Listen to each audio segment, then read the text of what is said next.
I'm Maryjane Fahey, and I have invited my sister, best friend, neighbor, Pamela, and my baby sister over to have a chat. Hi, Maryjane. Hello, Pamela. I live right around the corner. You used to live here. Yeah, so. I was thinking last night in preparation of, what am I going to talk to my sister about? There's so much. We're truly best friends, talk all the time. But I thought I'd talk about the family dynamic, how you're the baby, I'm the middle, we have 5 sisters, and how our dynamic from 65 to 5 always remained the same. Yeah, it did. Yeah. You're the logical one, even though you were the baby. Yep.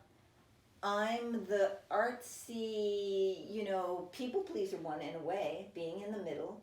Our older sister was the queen and considered the most beautiful. And she was. Yes. And also very funny. And very funny. And then we had, a thinky intellectual, kind of intellectual, and she remained that way. Yeah. It never changed. We'd walk into our family home and we got into our roles. Yeah. And then the different one. Yeah. And we're a family of ex-Irish Catholics, and she became a nun. Yeah. The different one. Yeah. The not as pretty one, it was considered. Yes. Gross. Yes, because our mother would say that. Yeah. That's how that started. But I remember we started for about 25 years we would have a sister weekend every summer. Yes. And I remember about 5 sister weekends in, Renee, the one that was different, and the ex-nun, confessed that it was, that she always felt different, and that she didn't feel as pretty, and that it was really fun for her to hang out with us on a 24-hour basis and see that we were all just regular people too. Amazing. But it really stuck with me that assignment of being the different one. And when you have a bunch of good-looking sisters, different means you're not as pretty. Yeah. That had stuck with her, and that she was did. still working that shit out. Well, and our mother was reminding her of it. I mean, we loved her, but she was a piece of work. Yeah, yeah. The prettier you were, the more she loved you. It's true. It's true. But yeah, and for some reason I was logic chip and planner. Yes, so you were the planner. So in our sister weekends, and sometimes they would be actually trips, I loved to do the planning of those things. And then it was like, what's the boss want to do? Oh, see, I was going to remind you of that. That was a total memory of being on an elevator, and Renee was sleeping with you. Oh, no, you were sleeping with me. And we didn't know what we were going to do the next day. And Renee said, "You're sleeping with the boss, you ask her." Well, my memory of you being the logic one was me being around 14, maybe 15, and that means you were what? 9. 9. You had your headgear on, and I'm saying to you, who should I go out with? What do you think? Should it be this? Yeah. And you had opinions. And very, very good recommendations. I mean. And then I would be your social calendar and answer the phone calls, and she would be home for some, not for others, and you would give me your little list of who you'd be around for and who you wouldn't be that week. And you still give me advice. It's really something. Well, you give me advice too. Yeah, I don't know if it's 50-50. I like to think that. Yeah. I also was thinking about the roles that we had with our parents.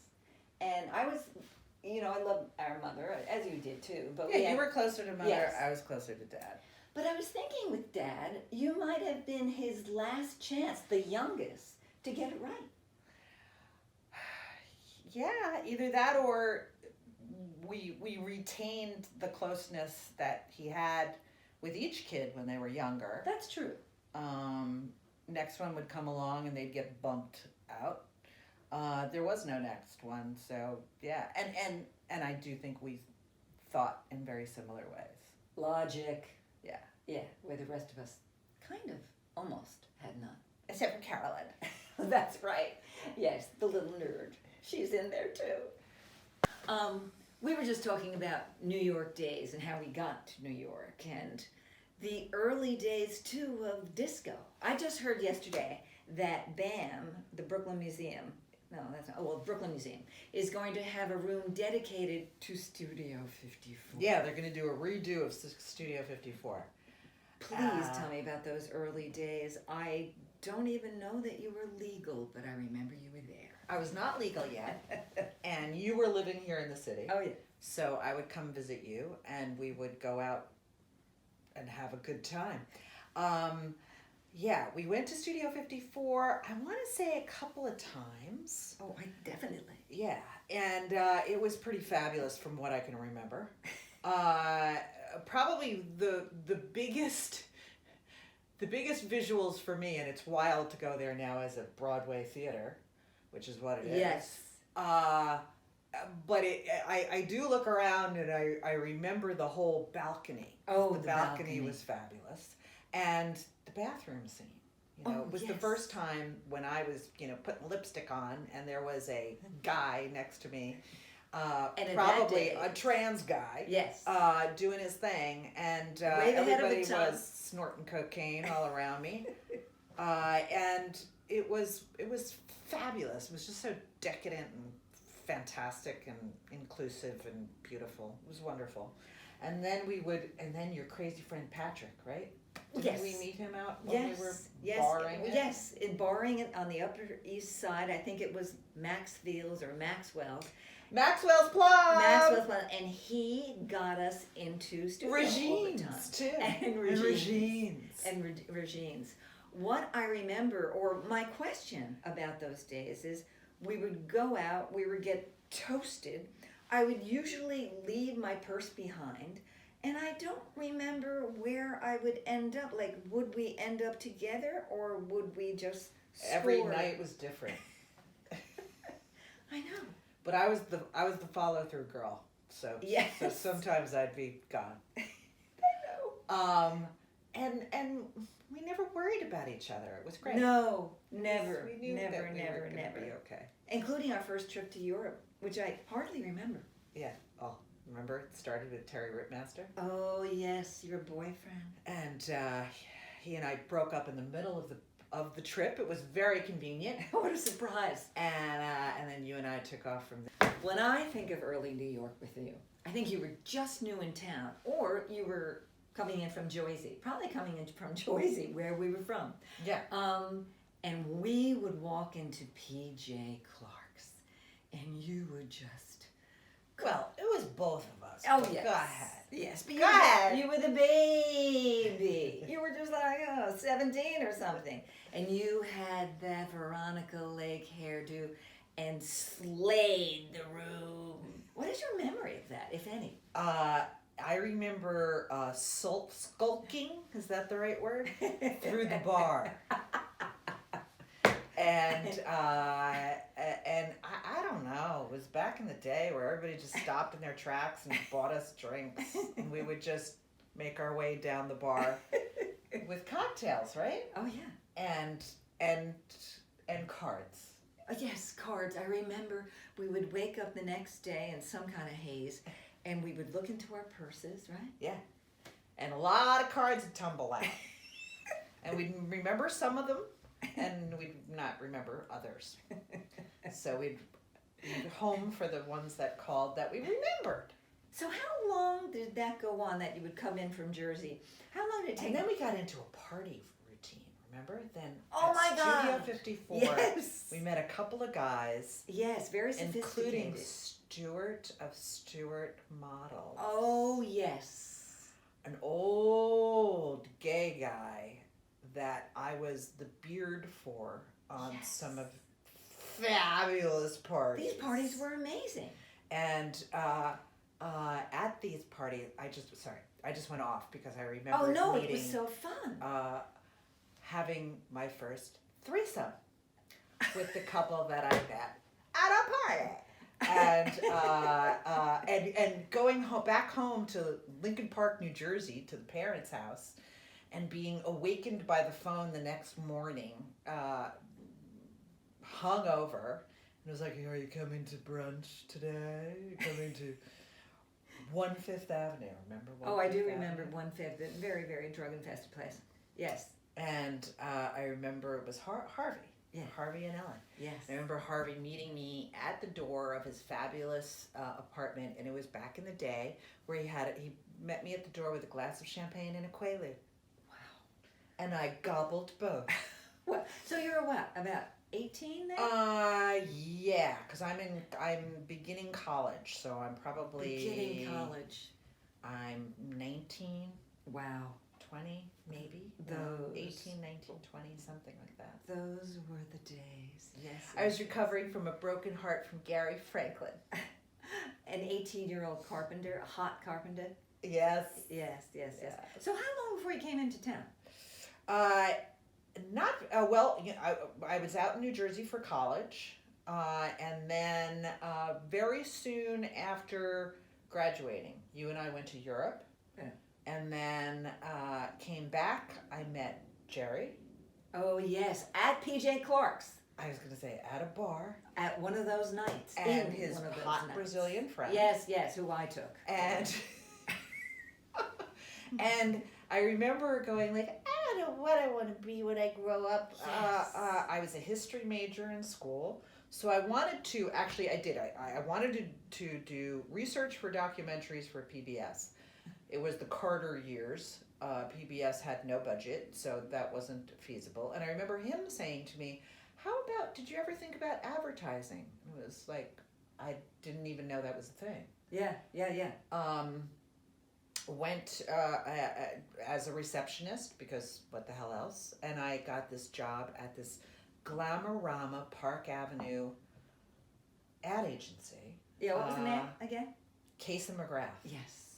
And it was 445 Park Avenue. And upstairs was a very big filmmaking company at the time. And I remember Bonnie Timmerman was the casting director up there, so we would have glamorous elevator rides with Martin Scorsese and other kinds of fabulous actors. Yes. I just thought I died and went to heaven. and it was, as we've said before, we've talked about before, being in that world for those last few years of Mad Men kind of mentality. I know it's politically terribly incorrect, but boy, was it fun. It was fun. It was now, fun. I was in the publication world, and it was so fun. All the madness went on. Doesn't go on now. No. Nothing. No. But I did want to talk about how you became casting director. My memory as the baby sister was you were the walking, talking TV guide in our family. Well, I did not read. I only watched television. And I Just was like your mama. trained at the knee of my mother. We would watch soap operas all afternoon. Oh, wow. Bad sitcoms in the early evening, and then movies into the late night. But you would know the old actors when we would ask. Yeah. You were just, so it was kind of, you knew. You didn't quite know what you wanted, but you were built for it. But I dug it, and I knew that it was, I would know everybody in every cast of every movie. And I remember chatting about that with friends in the schoolyard, and they were like, what? Yeah. Why do you care who the actor is? Because like, you would I don't stay know up. why, but I do. Because if we tickled our mother's legs, Yeah. you could stay up watching the Indeed. late show. Yeah. And now you're a big deal casting director. Yeah, well, it all fell into place. I was very lucky because I went from being receptionist, and it was back in the day where I answered everybody's calls. So I knew what was going on in that ad agency. Yeah. But 6 months of that got old. So then the next step up for receptionists was you were put down one floor where they did the casting. Yeah. And I became friendly with the very weird casting director, but we hit it off. Vivian Hale. She got you.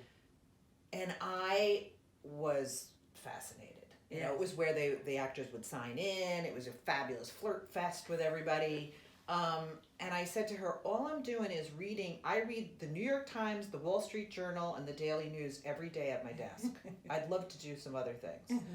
So I made phone calls for her and did filing, and then She let you in. she let me in, and she was very grateful to have the help. Yes. You know, it all worked out well, but it was very fun because it was also the floor where the media department was, where the media buyers were, and it was the first days of cable TV. So Ted Turner would swan in, flirt his ass off with me, and then go flirt with all the ladies in the media department, take them all out to lunch, and big presents. Big dude would come skirting in, and they were like cable television. Wow. But it's very interesting how early in our lives we don't realize what's shaping us. Yeah. You know, I remember I was a designer for a while at Condé Nast, but then I found this guy, Roger Black. And there we would really do journalism